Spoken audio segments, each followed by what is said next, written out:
Welcome to my video guys. അങ്ങനെ ഞാൻ വർഷങ്ങൾക്ക് ശേഷം ഞാൻ പോയി തിയേറ്ററിൽ പോയി കണ്ടിരിക്കുകയാണ്. എടാ എന്താണ് പറയുക, ഫീൽ ഗുഡ്. എന്താണ് ഗൈസ് ഫീൽ ഗുഡ്?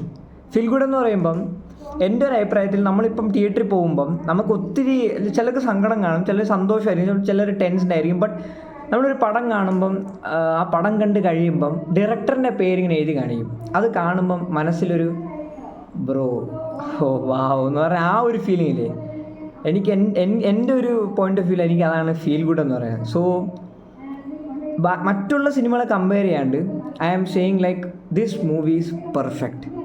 ഏത് ആംഗിളിൽ നോക്കിയാലും this movie is brilliant bro, literally. കാരണം ഇഷ്ടംപോലെ സ്റ്റാർസ് ഉണ്ട്. So it's hard to like അത് പ്ലാൻ ചെയ്യാനും അതിനെ എക്സിക്യൂട്ട് ചെയ്യാനും ഭയങ്കര പാടാണ്. ബട്ട് ലൈക്ക് ഈ മൂവി വെച്ച് നോക്കുകയാണെങ്കിൽ Vineeth Sreenivasan bro, you done the perfect job. എന്താണ് ഒരു സിനിമയ്ക്ക് വേണ്ടത്, അത് ഇത്രയും സ്റ്റാർസിനെ ഇൻക്ലൂഡ് ചെയ്യുമ്പോൾ എന്തൊക്കെ നോക്കണം, അതൊക്കെ പുള്ളിക്കാരൻ ലെവലായിട്ട് ചെയ്തിട്ടുണ്ട്. പിന്നെ അടുത്തെന്ന് വെച്ച് കഴിഞ്ഞാൽ 14 പാട്ടുണ്ടെന്ന് പറയുന്ന സിനിമയിൽ literally I was like bro, ഞാൻ സിനിമ കണ്ട് കഴിഞ്ഞപ്പോഴാണ് എൻ്റെ ഫ്രണ്ടാണ് എനിക്ക് കാണിച്ചു തന്നത്. സോ ഇത് കണ്ടപ്പോഴത്തേക്കും ഞാൻ ലൈക്ക് എടാ സിനിമ തീർന്ന് അറിഞ്ഞില്ല, ശരിക്കും അറിയില്ല. കാരണം ഫസ്റ്റ് ഹാഫ് കഴിഞ്ഞപ്പോൾ തന്നെ ഞാൻ വിചാരിച്ച സിനിമ തീർന്നതാണ്, ശരിക്കും ഞാൻ വിചാരിച്ച സിനിമ തീർന്നതാണ്. ബട്ട് അത് കഴിഞ്ഞപ്പോഴാണ് ഇൻ്റർവെൽ ആയതേ ഉള്ളൂ ആ ഒരു മൈൻഡ് സെറ്റ് ചെയ്യുന്നത്. പക്ഷേ സിനിമ എന്താ പറയുക, വേറെ ഒരു എക്സ്പീരിയൻസ് ആണ്. About and dance Sreenivasan bro, hats off, you are a brilliant actor. Please do these kind of scripts and these kind of movies because your talent is amazing. Literally ഇതേപോലത്തെ പടങ്ങൾ ഇനിയും ചെയ്യുക. നമുക്ക് മലയാളം ഇൻഡസ്ട്രിക്ക് നിങ്ങൾ ആവശ്യമാണ്. അത് ഈ ഒരു പടം കണ്ടു കഴിയുമ്പം ഞാൻ ഇപ്പോൾ പറയുമ്പോൾ നിങ്ങൾ ചിന്തിക്കുമായിരിക്കും ഇത് എന്ത് ഇങ്ങനെ പറയും. ബട്ട് സിനിമ കണ്ടു കഴിയുമ്പം ഞാനിപ്പോൾ എന്താണോ പറയണത് അത് നിങ്ങളും പറയും, എനിക്കത് ഉറപ്പാണ്. ആൻഡ് അബൌട്ട് പ്രണവ് മോഹൻലാൽ, എടാ എനിക്ക് ശരിക്കും പറഞ്ഞാൽ ചില സീനൊക്കെ വന്നപ്പോൾ എനിക്ക് ആ പഴയ ലാലേട്ടൻ്റെ ഓർമ്മ വന്നതാണ്. എനിക്ക് അറിയില്ല, ഞാനൊരു ഫാൻ ബോയ് ആയതുകൊണ്ടായിരിക്കും. But I don't know. But ആ ഒരു ചിരിയും ആ ഒരു മറ്റേ അതിനകത്തൊരു പാട്ടുണ്ട്, അതെല്ലാവരും പറഞ്ഞിട്ടൊരു കാര്യമാണ്. പ്രശാന്ത് അമരവിള എന്ന് പറഞ്ഞിട്ട് പുള്ളിക്കാരൻ പറഞ്ഞിട്ട് ഒരു മീശ ഒരു സാധനം ചെയ്തൊരു ഇൻ്റർവ്യൂവിൽ വിനീത് ശ്രീനിവാസൻ പറഞ്ഞിട്ടുണ്ടായിരുന്നു. സോ ആ ഒരു സാധനം അതൊക്കെ കണ്ടപ്പോൾ എനിക്ക് എടാ ഇത് ലാലേട്ടനല്ലേടാ, എനിക്ക് അങ്ങനെ ഒരു ഇത് മനസ്സിങ്ങനെ കയറിയപ്പം. പക്ഷേ പ്രണവ് മോഹൻലാൽ പെർഫെക്റ്റായിട്ട് സാധനം ചെയ്തിട്ടുണ്ട്. പുള്ളിക്കാരന് കിട്ടിയ എന്താണോ റോള് അത് പുള്ളിക്കാരൻ പെർഫെക്റ്റായിട്ട് ചെയ്തിട്ടുണ്ട്. And about this movie the BGM placement, അത് ഭയങ്കര ക്രൂഷ്യലായിട്ടുള്ളൊരു കാര്യമാണ്. അത് ഈ സിനിമയിൽ അത് നൈസായിട്ട് അത് ചെയ്തിട്ടുണ്ട്. About the cinematography, the whole like colour grading, everything like കിടിലം, എനിക്കൊന്നും പറയാനില്ല.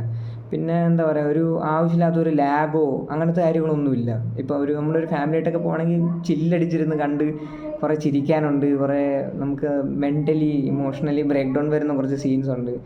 ആൻഡ് ലൈക്ക് ചിലർക്ക് ഇതൊരു ഭയങ്കര ഇമോഷണൽ ആയിട്ടുള്ളൊരു പടം വരാൻ അങ്ങനെ തോന്നുന്ന ചിലരുണ്ട്. കാരണം ഈ സിനിമ ലൈഫ് എന്ന് പറഞ്ഞുകൊണ്ട് നടക്കുന്നവർക്ക് അതങ്ങനെ ഫീൽ ചെയ്യാൻ ചാൻസ് ഉണ്ട്. അപ്പോൾ എനിക്ക് ഈ പടം അങ്ങനത്തെ ഒരു പടമായിട്ടാണ് എനിക്ക് ഫീൽ ചെയ്തത്. പണ്ട് സിനിമ ജീവിതമാണെന്ന് പറഞ്ഞ് ജീവിച്ച് നടന്ന കുറേ മനുഷ്യന്മാർക്ക് വേണ്ടിയിട്ടെടുത്തൊരു പടമായിട്ട് എനിക്ക് ഫീൽ ചെയ്തിട്ടുണ്ട്. കാരണം ഇന്നത്തെ പോലെ ഷോർട്ട് ഫിലിം എടുക്കാൻ അത്രയ്ക്ക് എളുപ്പമായിട്ടുള്ളൊരു യൂട്യൂബിലൊക്കെ അപ്ലോഡ് ചെയ്ത് ചിലപ്പോൾ അത് ക്ലിക്കായി കഴിഞ്ഞാൽ കയറി വരാൻ ഭയങ്കര എളുപ്പമാണ് ഇന്നത്തെ കാലത്ത്. ബട്ട് പണ്ട് അങ്ങനെയല്ല. പണ്ട് ഒരൊറ്റ വഴിയുള്ളൂ, മദ്രാസിൽ പോവുക അല്ലെങ്കിൽ ബോംബെ പോവുക. ഇപ്പം ഇതൊക്കെ ഞാൻ കേട്ടറിവാണ്. പക്ഷേ അതൊക്കെ നല്ല കിടിലായിട്ട് വിനീത് ശ്രീനിവാസൻ പോർട്രേറ്റ് ചെയ്തിട്ടുണ്ട്. ഞാൻ ഭയങ്കര ലൈക്ക് എക്സാജറേറ്റ് ആയിട്ട് സംസാരിക്കുന്നതിൻ്റെ മെയിൻ റീസൺ വെച്ചാൽ like I M so dam happy about this movie. കാരണം ഞാൻ ഒത്തിരി എക്സ്പെക്റ്റേഷനോടെയാണ് പടം കാണാൻ പോയത്. ആൻഡ് അതിലൊരു പൊടി പോലും എനിക്ക് കുറഞ്ഞിട്ടില്ല, കൂടിയിട്ടുണ്ടെങ്കിലേ ഉള്ളൂ.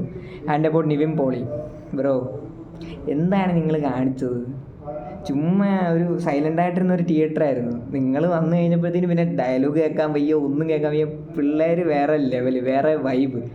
ശരി, ഞാൻ KGF ഒക്കെ കാണാൻ പോയപ്പം ഞാൻ ആ തിയേറ്ററിൽ ഫസ്റ്റ് ഡേ കാണാൻ പോയി KGF ആയിരുന്നു മുന്നേ. അന്നൊക്കെ കാണാൻ പോയ ആ ഒരു വൈബ് അതെനിക്ക് ഇതിലും കിട്ടി. അതെങ്ങനെയാണെന്ന് വെച്ച് കഴിഞ്ഞാൽ ഞാൻ ആ ഒരു പേപ്പറൊക്കെ എറിയുന്ന സീനൊക്കെ വന്നപ്പോൾ ആ പ്രൊജക്ടറിൻ്റെ ഞാൻ ഫ്രണ്ടിലായിരുന്നു. അപ്പോൾ ബാക്കിലുള്ളവർ എറിഞ്ഞപ്പം എനിക്ക് പ്രൊജക്ടറിൻ്റെ അതിൽ കൂടെ കാണാൻ പറ്റും. അപ്പോൾ തിരിഞ്ഞു നോക്കിയത് ഫുൾ പേപ്പറാണ്. So everyone was enjoying that scene because that entry was damn പൊളി, എനിക്ക് അത്രേ പറയാനുള്ളൂ. ദെൻ അജു വർഗീസ് ആയാലും നീരജ് മാധവ് ആയാലും പിന്നെ ഒരു ക്യാമിയോ ഉണ്ട്, മുന്നേ മോനെ പോയി കാണ് പടം. അതൊരു ഒന്നൊന്നര ലെവലിൽ സാധനമാണ്, അത് ആരും പ്രതീക്ഷിക്കാത്തൊരു ഇതായിപ്പോയി ക്യാമിയോ. എന്തായാലും അത് പൊളിച്ചിട്ടുണ്ട്. പിന്നെ Kalyani Priyadarshan, she is so cute bro literally. പിന്നെ അടുത്ത് ഷാൻറഹ്മാനൊക്കെ ഞെട്ടിച്ച് കളഞ്ഞത് ലിറ്ററലി. പിന്നെ ഒട്ടും പ്രതീക്ഷിക്കാത്തൊരു വ്യക്തി ബിജു സോപാനത്തിൻ്റെ ഒരു 2-3 മിനിറ്റ് ഉള്ളു, പക്ഷെ പുള്ളിക്കാരൻ വന്നിട്ട് വേറെ ലെവൽ സാധനമായി കളഞ്ഞു. പിന്നെ അർജുൻ ലാലായാലും എല്ലാവരും ലൈക്ക്, പിന്നെ ഫഹീം സഫർ പുള്ളിക്കാരൻ ഒരു കമ്പോസറായിട്ട് വന്നിട്ട്, പിന്നെ എന്താ പറയുക, പിന്നെ Neetha Pillai, every one was like perfect. And എനിക്ക് എസ്പെഷ്യലി പറയാനുള്ള എൻ്റെ ഫേവറേറ്റ് പടമാണ്, എനിക്ക് എപ്പോഴും ഇഷ്ടമുള്ളൊരു നീരജ് മാധവൻ്റെ പടമാണ് ഗൗതമിൻ്റെ രഥം. സോ അതിൻ്റെ എനിക്കറിയില്ല, അത് ഭയങ്കര അണ്ടർറേറ്റഡ് ആയിട്ട് എൻ്റെ ഒരു ഒപ്പീനിയനിൽ അങ്ങനെയാണ്. സോ അതിൽ ഒരു ബേസിൽ നീരജ് മാധവ് ആ ഒരു കോംബോ വർക്കൗട്ട് ആയിട്ടുണ്ട് ആ പടത്തിൽ, ആ ഒരു കെമിസ്ട്രി എനിക്കത് ഭയങ്കര ഇഷ്ടമാണ്. സോ ആ ഒരു സെയിം സാധനം എനിക്ക് ഈ സിനിമ കാണാൻ പറ്റിയതിൽ എനിക്ക് ഒത്തിരി സന്തോഷമുണ്ട്. അപ്പോൾ ബേസിൽ ജോസഫ് ലിറ്ററലി 10 ദിവസത്തെ ഷെഡ്യൂളിലായി സിനിമ ചെയ്തേക്കണം, പക്ഷേ ആ 10 ദിവസത്തെ അങ്ങേരുടെ ആ ഒരു ഇൻവോൾവ്മെൻറ്റ് നമുക്ക് ഈ സിനിമ കാണുമ്പോൾ മനസ്സിലാവും. അങ്ങേര് ടോട്ടലി സെറ്റായിട്ട് പടത്തിൽ ചെയ്തിട്ടുണ്ട്.